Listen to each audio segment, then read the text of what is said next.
Bonjour, vous êtes en direct sur Géopolitique Profonde et c'est le live de 12h30. Nous sommes le 25 mars et donc nous sommes en direct. Nous allons parler du procès de Gérard Depardieu aujourd'hui. Voilà, balance ton porc, balance ton mytho, la chasse à l'hétéro, vieux mâle hétéro blanc est ouverte. Cette chasse, elle est autorisée, évidemment. Les chiens sont lâchés, on y a droit, même une chasse à courre. Tout est autorisé quand c'est Depardieu, bien évidemment. On ne va pas nécessairement blanchir, hein, si vous me permettez cette formule, plus qu'il ne l'est déjà. Gérard Depardieu, ce n'est pas l'objectif. L'objectif, c'est de vous lire toujours, et c'est souvent le cas avec Géopolitique Profonde, finalement, ce deux poids, deux mesures, lorsqu'on peut se lâcher, lorsqu'on ne peut pas se lâcher. Et c'est un gros porc. Tiens, gros porc, Gérard Depardieu. Mais j'en connais au moins un qui a eu des gros problèmes avec la justice pour une question de grossophobie. Ah oui, mais quand on a affaire à du trans, là, la grossophobie, vous mène tout droit à la cageophobe, à la 17e chambre, voire à la casse-prison. Par contre, si c'est Gérard Depardieu, le gros porc, c'est même indiqué de le dénoncer comme tel. Donc c'est plutôt cet amalgame tout pourri qui va m'intéresser. Comme je pense, malheureusement, nous sommes sur des faits divers qui sont en réalité bel et bien des faits sociaux et sociétaux. Et je crains que malheureusement demain, je traiterai aussi d'un sujet de ce type avec les derniers rebondissements, pour ceux à qui ça aurait échappé, de l'affaire Émile Soleil, où alors là, on va se lâcher des cathos tradis, c'est le grand-père, bien sûr. On va à nouveau faire de l'amalgame, pas d'amalgame, mais là, bien sûr, de l'amalgame. Donc c'est plus pour décoder, finalement, voir ce fait de société, pourquoi on s'acharne autant sur Depardieu. Aujourd'hui, c'est ça qui va attirer mon attention. Non pas que j'ai envie spécialement de défendre le personnage. Et encore une fois, il faut dissocier l'acteur, remarquable, certainement l'un des plus grands, si ce n'est le plus grand acteur français de ces dernières décennies, avec le personnage, ses limites, ses défauts, et peut-être même au-delà, mais ça, ce sera à la justice d'en décider, en essayant d'éviter, évidemment, une justice politique, on le sait, selon que vous soyez puissant ou misérable, ou là, lorsque l'on est gros, selon que vous soyez trans ou gros salaud d'hétéro, la justice a une tendance à être une justice politique. Aujourd'hui, on a pu le voir dans tout un tas de faits, par exemple les gilets jaunes, où il vaut mieux être Black Bloc que gilet jaune. Non seulement on prend beaucoup plus lourd des forces de l'ordre, mais aussi de la justice. Puisqu'on va parler dans ce monde de brut, d'un monde de brut aujourd'hui, je vous rappellerai juste, pour le 25 mars, que c'est la fête mariale de l'Annonciation, un peu de douceur dans ce monde de brut, la fête de l'Annonciation, qui est aussi connue sous le nom de la fête de l'Incarnation. Donc cette fête mariale bien aimée commémore le jour où l'archange Gabriel annonce à Marie qu'elle est enceinte du Fils de Dieu.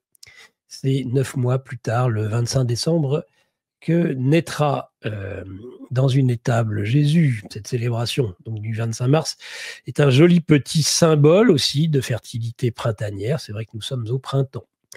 Elle est connue donc sous le nom plus ancien de Jour de la Dame. Et c'est pas l'affaire Madame. Vous voyez, en plus, même sur ce sujet, je ne fais pas du blasphème, mais je suis obligé de comparer. Voilà, le jour de la Dame, c'est la fête de la Conception. Elle est mise en scène par ce salut de l'archange Gabriel. Je vous salue Marie, pleine de grâce. Le Seigneur est avec vous. Ce sera bien sûr l'origine de cette prière, qui est la prière de Je vous salue Marie. Voilà, donc je voulais commencer pour le rappeler, en ce jour, avant de parler de choses autrement plus brutales, c'est le moins qu'on puisse dire, avec le procès Depardieu. On débute dans quelques instants, non sans vous rappeler, Géopolitique Profonde, la revue, nous en sommes à la 22e, que dis-je, c'est mars, 2025, la 22e revue qui commence par un 1. Je ne crois pas qu'il y ait eu de revue 0. À vérifier. Bah, si vous voulez le savoir, vous savez ce que vous faites. Si vous n'êtes pas déjà abonné à cette revue, vous prenez une semaine de gratuité dans sa version papier numérique. Et dans la version numérique, vous pourrez voir tous les numéros. Donc, vous pourrez me dire s'il y a un numéro 0 ou pas. Je ramasse les copies à la fin de cette émission, pour ceux qui voudront s'y abonner. Bon, c'est un peu abusif, hein, je l'avoue. Donc, de la géostratégie, des technosciences, mondialisme, placement, macroéconomie, avec notre ami Andy Bussaglia, par exemple, ou Franck Pengam, pour les placements. Donc, une semaine de gratuité, ce qui vous donnera accès à des formations en ligne concernant la décentralisation financière. Je ne vais pas rajouter l'éternel couplet sur l'intérêt actuel en plein effort de guerre ou en plein effort de vider les fonds de tiroir et de faire les poches des Français. Actuellement, voilà, comment placer son épargne et avoir une chance éventuellement, comme ça a été encore rappelé ce matin, comme ça sera rappelé demain avec Philippe Murer aussi, l'économiste, que eh bien aujourd'hui, l'État cherche à faire les poches des Français et récupérer les milliers de milliards d'euros qu'il leur manque encore pour tout liquider. Tout doit disparaître, c'est le cas de le dire. La boutique est ouverte, évidemment, géopolitique profonde. N'hésitez pas. C'est les produits dérivés de géopolitique profonde, dont les mugs, dont tout ce qui va avec aussi, les t-shirts, les sweatshirts, les casquettes et les bonnets aussi. On quitte les bonnets, c'est le printemps pour les casquettes. Je vais vous rappeler tout de suite les éléments de base, si vous le voulez bien, du procès donc, qui s'est ouvert à Paris hier, en présence de l'acteur. D'ailleurs, on s'était interrogé à savoir s'il serait là. Eh bien oui, il est là. Donc, il risque 5 ans de prison et 75 000 euros d'amende, hein, je le rappelle tout de même. Donc, il est accusé, alors ça durera 2 jours devant le tribunal correctionnel de Paris, donc pour 2 agressions sexuelles qu'il aurait commises lors du tournage du film Les Volets Verts en 2021. Donc les faits se seraient déroulés dans un hôtel particulier du 16e arrondissement de Paris, sur le tournage du film de Jean Becker. Donc, Les Volets Verts, le long métrage, dresse le portrait d'un acteur qui n'a plus rien à prouver, qui, mélancolique, excédé, fait tomber le masque. Alors est-ce que, Gérard Depardieu va lui aussi faire tomber le masque? Donc il aurait agressé 2 personnes qui participaient à la réalisation de ce long métrage, une décoratrice, Amélie, 54 ans, et une assistante réalisatrice, Sarah, 34 ans. Donc, Gérard Depardieu, par la voix de son avocat, dit qu'il ne veut pas dire sa vérité, mais il veut dire la vérité. Et il veut assurer qu'un grand nombre d'éléments démontrent que les accusations sont mensongères. Son avocat dit qu'il a toujours contesté l'ensemble des accusations et n'a jamais reconnu la moindre agression. L'agression n'a été relayée que la version des accusatrices dans les médias. Donc on va passer d'un dossier accablant à un dossier en faveur de Gérard Depardieu, donc selon son avocat, maître Jérémy Assous. C'est quelqu'un, dit l'avocat, qui a un langage extrêmement grossier et qui peut dire un certain nombre d'insanités, mais être grossier, dire des insanités, ne vous conduit pas normalement pour agression sexuelle devant un tribunal. En tout cas, ça c'est la voie de la défense. Voilà, donc il y a un récit de Mediapart qui a donné parole à la décoratrice. Donc Depardieu aurait soudainement hurlé qu'il voulait un ventilateur car il ne pouvait même plus bander avec cette chaleur. La délicatesse du personnage, d'ailleurs il va en reconnaître une partie, je vais vous lire ensuite ce qu'il a déjà reconnu ce matin. Donc il aurait ensuite attrapé, alors ça par contre c'est autre chose, avec brutalité, il aurait bloqué en refermant ses jambes sur elle, puis il lui aurait pétri la taille, le ventre en remontant jusqu'à ses seins. Là, par contre, il y a une agression sexuelle serait constituée selon la personne qui se présente aujourd'hui comme une des 2 victimes. On va voir ce que répond évidemment Depardieu à cela. Donc, il se serait lancé, Depardieu, dans une logorrhée agressive, brutale, violente. Tiens, j'en connais un autre qui se lance souvent dans des logorrhées, dans des diarrhées verbales anxiogène. Mais lui, ce n'est pas le tribunal correctionnel qu'il lui faudra. Il faudra monter au moins au-dessus. Vous savez de qui je veux parler. Celui qui nous explique tous les 4 matins que nous sommes en guerre. Mais alors lui, par contre, cette logorée, cette diarrhée verbale, eh bien, elle est relayée par l'ensemble de nos médias larbins. Hein, ce n'est pas une dénonciation de la logorée, de l'horrible vieux mâle blanc hétérosexuel.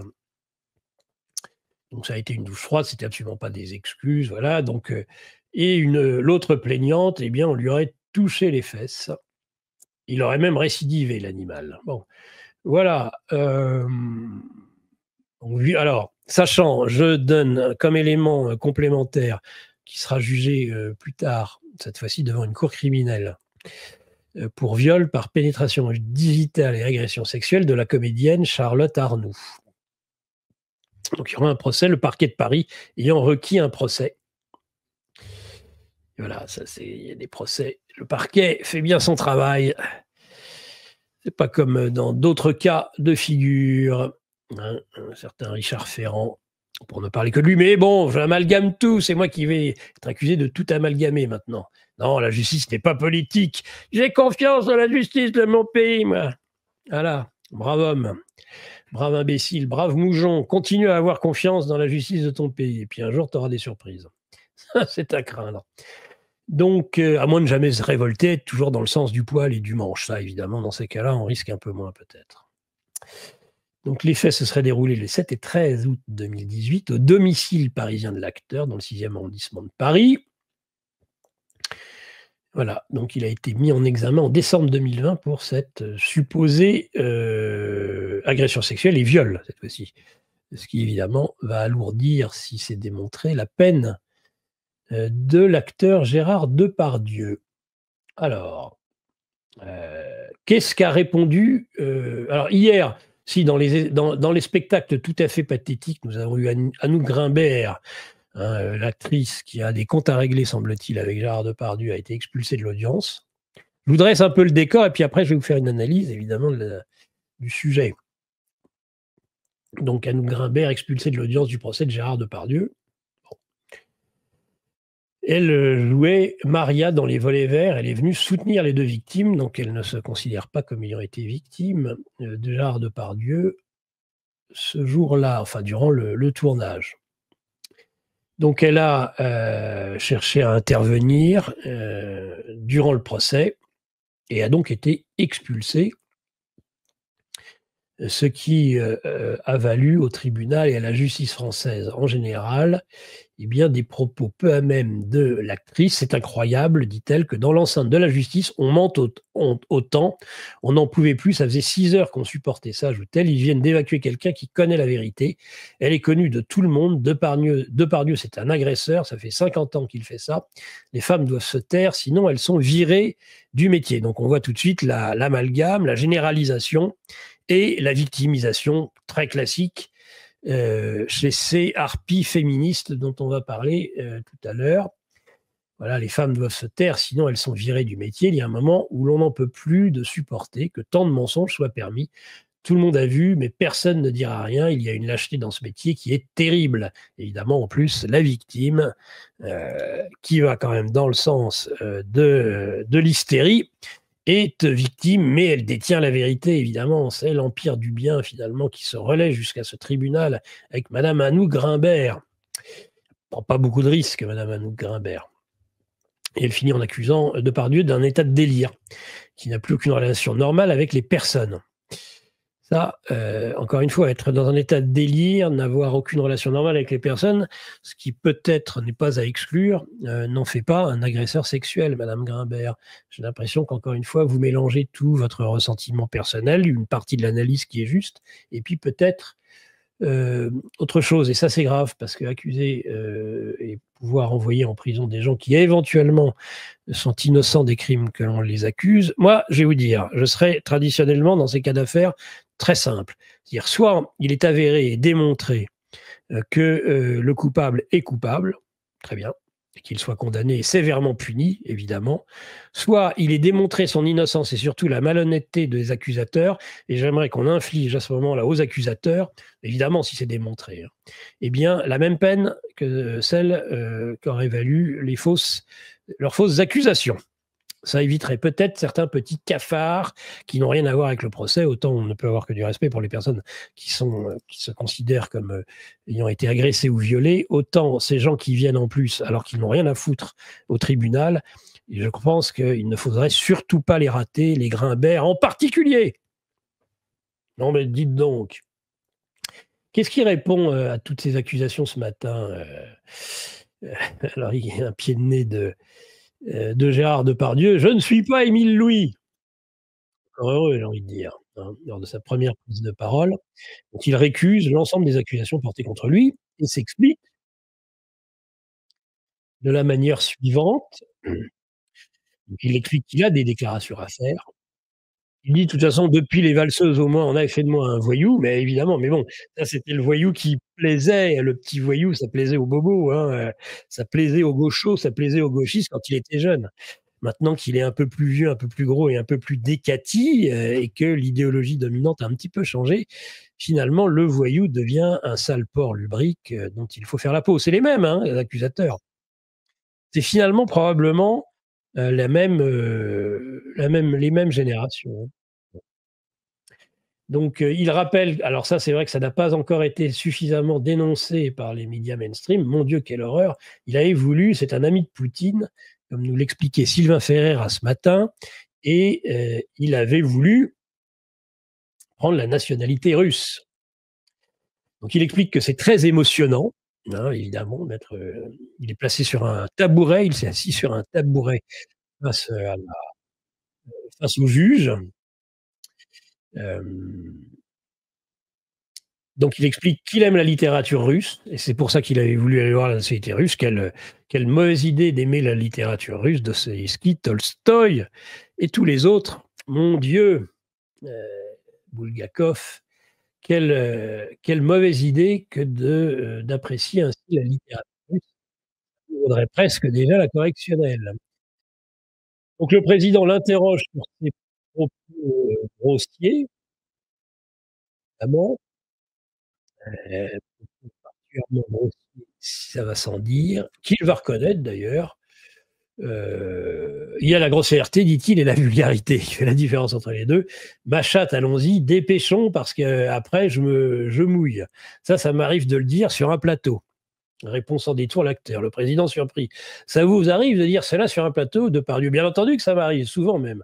Je le dis parce que je suis sur mon cube, qu'il fait chaud, que je fais 150 kilos et que je suis de mauvaise humeur. Un tournage, c'est toujours très long. Hem, donc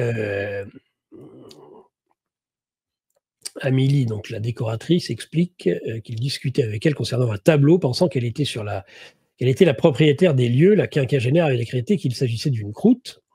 Donc là, c'est parti. Je lui ai dit: «Pourquoi tu me mens? Pourquoi tu ne m'as pas dit que tu étais ensemblière? Une croûte comme ça, j'aimerais bien en avoir. Il faudrait savoir si tu veux faire des brocantes ou être décoratrice». Donc dit-il à ce moment-là, je l'attrape par les hanches, là, comme j'attrape la barre. Puis je lui parle du fait qu'elle est tout le temps sur son téléphone. Elle m'a dit qu'elle cherchait des parasols pour une scène dans le sud. Je lui ai dit: des parasols, là, occupe-toi de ce décor. Des parasols, tu peux te les mettre dans le cul. Vous voyez un peu le genre du personnage. Alors si ça, c'est pas de la vulgarité. Des parasols, je n'en ai rien à foutre. Voilà, tout est un peu de cet ordre. Mais par contre, euh, il refuse, hein, absolument tout le reste. Hem, il le dit: «Mais je ne vais pas m'amuser à ploter une femme, je ne suis pas un frotteur dans le métro». Ah, mais les frotteurs dans le métro, ça, je ne suis pas sûr que nos féministes, harpies, ça, c'est l'extrême droite! C'est l'extrême droite qui dénonce les frotteurs dans le métro. C'est de l'amalgame, n'amalgamez pas! Par contre, le gros Depardieu, là, il y a pas de souci. Donc je ne suis pas un frotteur, dit-il dans le métro, ni Émile Louis d'ailleurs, ni faisant partie d'un quelconque réseau criminel. Je ne vois pas quel plaisir on peut y prendre. il y a des tas de vices que je ne connais pas véritablement, puis mettre une main aux fesses, surtout sur un plateau de cinéma et même ailleurs, mais quoi, je ne suis pas Émile Louis. Bon, Émile Louis ne s'est pas contenté de mettre des mains aux fesses, hein, au cas où Gérard Depardieu l'aurait oublié. Donc voilà. Vous aimez nos émissions ? Ouais. Vous aimez les différents formats qu'on vous propose ? Ouais. Tant mieux, car vous allez adorer notre revue mensuelle. Et pourquoi ? Car on a recruté les meilleurs experts pour vous offrir des analyses sans tabou sur les sujets clés de notre société, économie, politique, criminalité d'État, technosciences, mondialisme. Et on vous livre bien sûr toutes nos solutions financières pour préparer votre avenir. Oh, l'avenir, c'est ce qu'on a inventé de mieux pour gâcher le présent. Cliquez sous la vidéo pour recevoir votre revue dans votre boîte aux lettres et avoir accès aux meilleures informations qu'on ne peut pas dire sur YouTube.